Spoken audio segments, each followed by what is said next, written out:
প্রতিদিনের বইমেলা।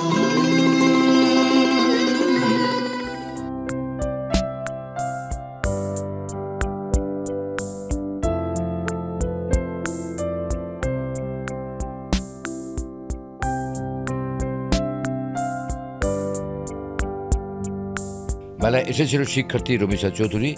এবারে মেলা নিয়ে প্রকাশ করলেন তার আনন্দ অনুভব। আনন্দলোকে মঙ্গলালোকে বিরাজ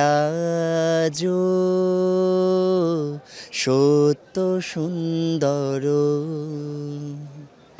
সবাইকে অনেক শুভেচ্ছা। আমি রামিসা চৌধুরী, পড়াশোনা করছি সরকারি সঙ্গীত কলেজ, রবীন্দ্রসঙ্গীত নিয়ে ডিগ্রি করছি, পাশাপাশি চাকরি করছি সুরের ধারা নামে একটি শিক্ষা প্রতিষ্ঠানে, সঙ্গীত শিক্ষা প্রতিষ্ঠান। আর আজকে এসেছি বইমেলাতে। এটা আমাদের একটা প্রাণের ঐতিহ্য, আমাদের বইমেলা। তো এখানে আসার আরেকটি বিশেষ কারণ হচ্ছে একটি বই দেখাতে চাই আমি, জেগে দেখি পৃথিবী। বইটি লিখেছেন নীলিমা নীলা। তিনি আমার ভীষণ কাছের একজন মানুষ। আজকে বিশেষ কারণ হচ্ছে যে কারণে আমি এখানে এসেছি সেটি হচ্ছে এই বইটি দেখার জন্য এবং হচ্ছে আমাদের বইমেলাটি ঘোরার জন্য। তো আমার ভীষণ ভালো লেগেছে।